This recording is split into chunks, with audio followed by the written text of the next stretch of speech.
ಬಿಜೆಪಿಗೆ 32 ವಾರ್ಡ್ಗಳಲ್ಲಿ ಮುನ್ನಡೆ. ಯುಬಿಟಿ ಉದ್ಧವ್ ಠಾಕ್ರೆ ಬಣಕ್ಕೆ 21 ವಾರ್ಡ್ಗಳಲ್ಲಿ ಮುನ್ನಡೆ ಸಿಗ್ತಾ ಇದೆ. ಬಿಜೆಪಿ ಮತ್ತು ಠಾಕ್ರೆ ಸಹೋದರರ ನಡುವೆ ಬಿಗ್ ಫೈಟ್ ಕಂಟಿನ್ಯೂ ಆಗ್ತಾ ಇದೆ. ಅಂದರೆ ಬಿಜೆಪಿಗೆ ಸಮೀಪದ ಪ್ರತಿಸ್ಪರ್ಧಿಗಳು ಕಾಂಗ್ರೆಸ್ ಅಲ್ಲ, ಮತ್ತೊಂದು ರಾಷ್ಟ್ರೀಯ ಪಕ್ಷ ಅಲ್ಲ. ಬಿಜೆಪಿಗೆ ಸಮೀಪದ ಪ್ರತಿಸ್ಪರ್ಧಿಗಳು ಠಾಕ್ರೆ ಸಹೋದರರು. ದೀರ್ಘಕಾಲ ಒಬ್ರನ್ ಕಂಡ್ರೆ ಇನ್ನೊಬ್ರಿಗಾಗಲ್ಲ ಅನ್ನೋ ರೀತಿ ರಾಜಕಾರಣ ಮಾಡ್ಕೊಂಡು ಬಂದವರು ಒಟ್ಟಾಗಿ ಬಂದ್ರು ಕೂಡ ಬಿಸಿ ಮುಟ್ಟಿಸ್ತಾ ಇದ್ದಾರೆ.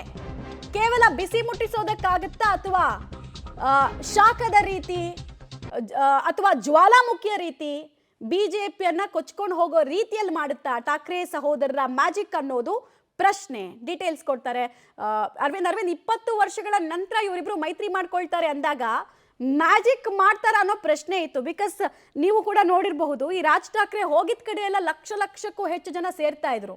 ಬಟ್ ಅದು ವೋಟಾಗಿ ಕನ್ವರ್ಟ್ ಆಗುತ್ತಾ ಅಂತ ಕೇಳಿದ್ರೆ ಇವತ್ತಿನ ಟ್ರೆಂಡ್ ನೋಡಿದ್ರೆ ಅಷ್ಟಾಗಿ ಕಾಣಿಸ್ತಾ ಇಲ್ಲ. ಆದರೆ ಟಫ್ ಫೈಟ್ ಅಂತೂ ಕೊಡ್ತಿದ್ದಾರೆ. ಖಂಡಿತ ಮಮತಾ. ಇವಾಗ ನಿಮಗೆ ರಾಜಕೀಯದಲ್ಲಿ ರಾಜ್ಯ ಮಟ್ಟದ ರಾಜಕೀಯ ಬೇರೆ ಆಗುತ್ತೆ, ದೇಶದ ಮಟ್ಟದ ರಾಜಕೀಯ ಬೇರೆ ಆಗುತ್ತೆ. ಸ್ಥಳೀಯ ಮಟ್ಟದ ರಾಜಕಾರಣ ತುಂಬ ಇಂಪಾರ್ಟೆಂಟ್. ಯಾಕೆಂತಂದರೆ ನಿಮಗೆ ಪಾರ್ಟಿ ಅನ್ನೋದಕ್ಕಿಂತ ಹೆಚ್ಚಾಗಿ ಸ್ಥಳೀಯ ನಾಯಕರು ಯಾರು ಚುನಾವಣೆಗೆ ಸ್ಪರ್ಧೆಯನ್ನು ಮಾಡಿರ್ತಾರೆ ಅವರು ಅವರವರ ವಾರ್ಡ್ಗಳಲ್ಲಿ ಇಟ್ಕೊಂಡಿರ್ತಕ್ಕಂಥ ಜನರ ಒಂದು ಬೆಂಬಲ ಅದು ಎಷ್ಟಾಗುತ್ತೆ ಅಂತ ಪಕ್ಷವನ್ನು ಹೊರತುಪಡಿಸಿ ಕೆಲವು ಸಂದರ್ಭದಲ್ಲಿ ಹೇಗಾಗುತ್ತೆ ಅಂದರೆ ನಮಗೆ ಪಕ್ಷ ಇಷ್ಟ ಇಲ್ಲಪ್ಪ, ಆದರೆ ಈ ವ್ಯಕ್ತಿ ಇಷ್ಟ, ಹಾಗಾಗಿ ಇವ್ರಿಗೆ ವೋಟ್ ಹಾಕೋಣ. ಈ ರೀತಿ ನೋಡಿ, ಠಾಕ್ರೆ ಬ್ರದರ್ಸು ಈ ಸರ್ತಿ ಒಂದಾಗಿದ್ದೇನೆ ಸ್ಥಳೀಯ ಸಂಸ್ಥೆಯ ಚುಕ್ಕಾಣಿಯನ್ನು ಹಿಡಿಬೇಕು, ಜೊತೆಗೆ ಅದನ್ನು ಮುಂದುವರ್ಸ್ಕೊಂಡು ಹೋಗಬೇಕು ಅಂತಂದ್ಬಿಟ್ಟು. 20 ವರ್ಷ ಒಬ್ಬರು ಮುಖ ಕಂಡ್ರೆ ಒಬ್ರಿಗೆ ಆಗ್ತಾ ಇರಲಿಲ್ಲ, ಹಾವು ಮುಂಗುಸಿ ಥರ ಇರ್ತಾ ಇದ್ರು. ನಿಮಗೆ ಕಳೆದ ಚುನಾವಣೆಯಲ್ಲಿ, ವಿಧಾನಸಭಾ ಚುನಾವಣೆಯಲ್ಲಿ ಕರ್ನಾಟಕದ ಎಕ್ಸಾಂಪಲ್ ಕೊಡ್ತೀವಿ.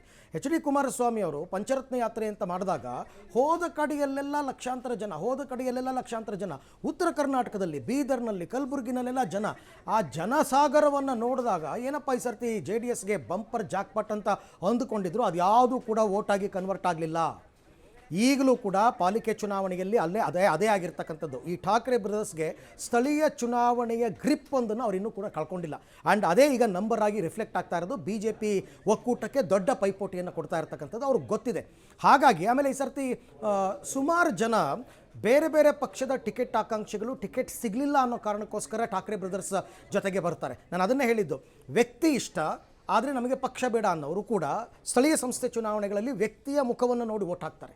ಅದನ್ನು ನಾವು ಬೆಂಗಳೂರು ಚುನಾವಣೆಗಳಲ್ಲಿ, ಕಾರ್ಪೊರೇಷನ್ ಚುನಾವಣೆಗಳಲ್ಲಿ ಈ ಹಿಂದೆ ಎಲ್ಲ ನೋಡಿದ್ದೀವಿ. ಹಾಗಾಗಿ ನಿಮಗೆ ಚುನಾವಣೋತ್ತರ ಸಮೀಕ್ಷೆಗಳು ವಿಧಾನಸಭೆ ಚುನಾವಣೆ ಆಗಲಿ, ಪಾರ್ಲಿಮೆಂಟ್ ಎಲೆಕ್ಷನ್ ಆಗಲಿ ನಿಖರವಾಗಿ ಸಿಗುತ್ತೆ.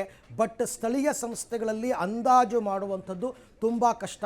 ನಿಮ್ಗೆ ಯಾರೋ ಒಬ್ಬ ವ್ಯಕ್ತಿ ರಾತ್ರಿ 12 ಗಂಟೆನಲ್ಲಿ ಫೋನ್ ಮಾಡಿದ್ರು ರಿಸೀವ್ ಮಾಡ್ತಾನೆ, ಪರವಾಗಿಲ್ಲಪ್ಪ ನಮ್ಮ ಕಷ್ಟಗಳಿಗೆ ಸ್ಪಂದಿಸ್ತಾನೆ ಅಂತಂದಾಗ ಅಂಥವ್ರಿಗೆ ವೋಟ್ ಹಾಕ್ತಾರೆ. ಅಂಥ ಕ್ಯಾಂಡಿಡೇಟ್ಗಳು ಯಾವ ಪಾರ್ಟಿಯಲ್ಲಿ ಜಾಸ್ತಿ ಇರ್ತಾರೆ, ಯಾರಿಗೆ ಟಿಕೆಟನ್ನು ಕೊಟ್ಟಿರ್ತಾರೆ, ಟಿಕೆಟ್ ಹಂಚಿಕೆಯ ವಿಚಾರ, ಜಾತಿಯ ಆಧಾರ, ಜನಪ್ರಿಯತೆಯ ಆಧಾರ, ಇದರ ಆಧಾರದಲ್ಲಿ ಈ ನೆಕ್ ಟು ನೆಕ್ ಫೈಟ್, ಈ ಟ್ರೆಂಡಿಂಗಲ್ಲಿ ನಾವು ನೋಡ್ತಾ ಇದ್ದೀವಿ ಮಮತಾ. Okay, right. ಹಾಗೆ ಸಂಪರ್ಕದಲ್ಲಿ ವಾಪಸ್ ಬಂದೆ. ಒಂದು ಮಹಾರಾಷ್ಟ್ರದ ಲೋಕಲ್ ಫೈಟ್ನಲ್ಲಿ ಯಾರನ್ನು ಬಾಸ್ ಆಗಿ ನೋಡ್ತಾರೆ ಜನ ಅನ್ನೋದು ಒಂದು ಪ್ರಶ್ನೆ. ಇನ್ನೊಂದು ಲೇಟೆಸ್ಟ್ ಅಪ್ಡೇಟ್ ನಿಮ್ಮ ಮುಂದೆ ಇಡ್ತಾ ಇದ್ದೀವಿ.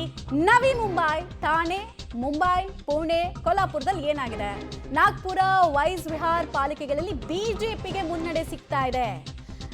ನೋಡಿ, ನವಿ ಮುಂಬೈ ಎಲ್ಲ ಇದೆಯಲ್ಲ, ಇದು ಮಹಾರಾಷ್ಟ್ರದ ಮುಂಬೈನ ಔಟ್ಸ್ಕರ್ಟ್ಸ್.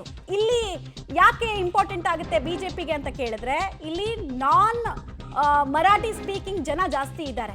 ಹಿಂದೂ ಮುಸ್ಲಿಂ ಎರಡೂ ಸೇರಿಸಿದ್ರೆ ಆಲ್ಮೋಸ್ಟ್ ಒಂದು 42% ನಾನ್ ಮರಾಠಿ ಸ್ಪೀಕಿಂಗ್ ಜನ ಇದ್ದಾರೆ.